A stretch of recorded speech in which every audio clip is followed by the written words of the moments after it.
രാഹുൽ മാങ്കൂട്ടത്തിന് ഇപ്പോൾ ഒരു പുതിയ പേര് ലഭിച്ചിട്ടുണ്ട്.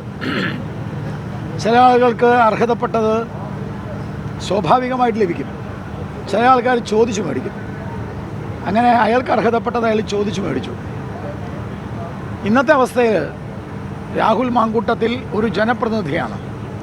ജനപ്രതിനിധി ജനങ്ങളോട് പ്രതിബദ്ധതയുള്ള ആളാവണം. ജനങ്ങളോട് പ്രതിബദ്ധതയില്ലാത്തവർ ജനപ്രതിനിധി ആവാൻ പാടില്ല. ഹൂ കെയേഴ്സ് എന്നതാണ് ചോദ്യം. അതിനുത്തരം പീപ്പിൾ കെയേഴ്സ് എന്നുള്ളതാണ്. ജനങ്ങൾക്ക് ഈ കാര്യത്തിൽ വലിയ വലിയ താല്പര്യമുണ്ട്. People cares.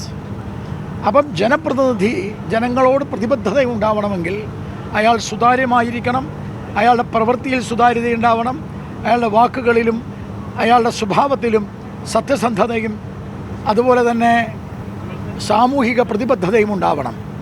അതുകൊണ്ട് ഹൂ കെയേഴ്സ് എന്ന് ചോദിച്ചാൽ പീപ്പിൾ കെയേഴ്സ് എന്നാണ് BJPയുടെ ഉത്തരം.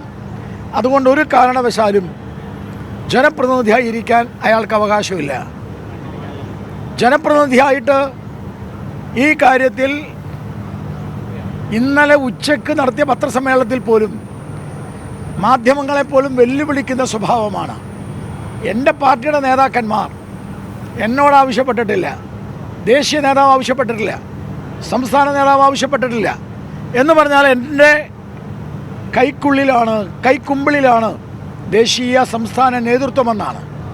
അങ്ങനെ ലോകത്തുള്ള സകല തോന്നിവാസവും ചെയ്തിട്ട് ജനപ്രതിനിധിയായിട്ട് പാലക്കാട് വിലസാമെന്ന് വിചാരിക്കേണ്ട. പാലക്കാടിൻ്റെ അതിർത്തിയിൽ ഈ വേഷം കെട്ടുമായി ഞങ്ങൾ കയറ്റില്ല, അതിനകത്തൊരു സംശയവുമില്ല. അങ്ങനെ വന്നാൽ VK ശ്രീകണ്ഠൻ എംപിയുടെ പ്രതികരണം ശ്രദ്ധയിൽപ്പെട്ടിരുന്നു. അതായത് ഇരയെ അപമാനിക്കുന്ന തരത്തിലാണെന്ന് എനിക്ക് തോന്നുന്നുണ്ട്. അതായത് അവർ അല്പവസ്ത്രധാരണിയായി പല രാഷ്ട്രീയ നേതാക്കൾക്കും പോസ്റ്റ് ചെയ്യുന്നു, അത്തരം കാര്യങ്ങളൊക്കെയാണ് VK ശ്രീകണ്ഠൻ അല്പമെന്ന് പറഞ്ഞിരിക്കുന്നത്.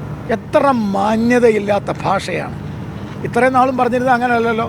ഒരാൾക്ക് ഭക്ഷണം കഴിക്കാൻ, ഒരാൾക്ക് വസ്ത്രം, ഏത് വസ്ത്രം വേണം ധരിക്കാൻ എന്നൊക്കെ ഉള്ളത് അവരവരുടെ ഇഷ്ടമാണെന്നാണല്ലോ ഇത്ര നാളും പറഞ്ഞുകൊണ്ടിരുന്നത്. ഒരു ദിവസം കൊണ്ടത് മാറി. എന്ത് അല്പ വസ്ത്രധാരണയായാലും ചാരിത്ര്യമെന്ന് പറയുന്നത് സ്വഭാവമാണ്. ആ സ്വഭാവം, നല്ല സ്വഭാവം, ഒരു സ്ത്രീത്വം അവർക്കുള്ളിലുള്ളത് കൊണ്ടാണ് വളരെ കൃത്യമായി വളരെ പ്രകടമായി പറയേണ്ട സ്ഥലത്ത് ആദ്യം പറഞ്ഞത്. ഇന്നലെ രാത്രിയിൽ ആ സ്ത്രീ സംസാരിച്ചത് എൻ്റെ മനസ്സിലുള്ള ബിംബം, ഞാൻ ആരാധിച്ചിരുന്ന ബിംബങ്ങൾ തകർന്നു പോയിന്നാ. അതിനർത്ഥം എന്താ? VD സതീശനെ പോലുള്ള ആൾക്കാരോട് സംസാരിച്ചിട്ട് ഒരു ഗുണമുണ്ടായില്ല എന്നാണ് ആ സ്ത്രീ പറഞ്ഞത് പച്ച മലയാളത്തിൽ. ഞാൻ ആരാധിച്ചിരുന്ന ബിംബം തകർന്നു പോയി. അപ്പോൾ ഇവരൊക്കെ ഈ വക വേഷം കെട്ടിന് ഒത്താശ ചെയ്യുന്നവരാണോ എന്ന് സംശയിക്കുന്നു.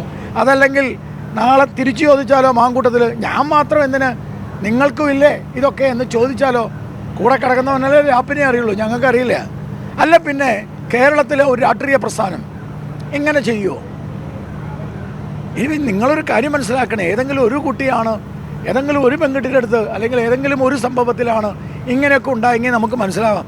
ഇതാ ഇങ്ങനെ വരില്ലേ ഓരോ ദിവസം പുതിയ പുതിയ പുതിയ ആരോപണങ്ങൾ, ചാറ്റ്. യാതൊരു സംശയവുമില്ല ജനപ്രതിനിധി ആവാനുള്ള യോഗ്യത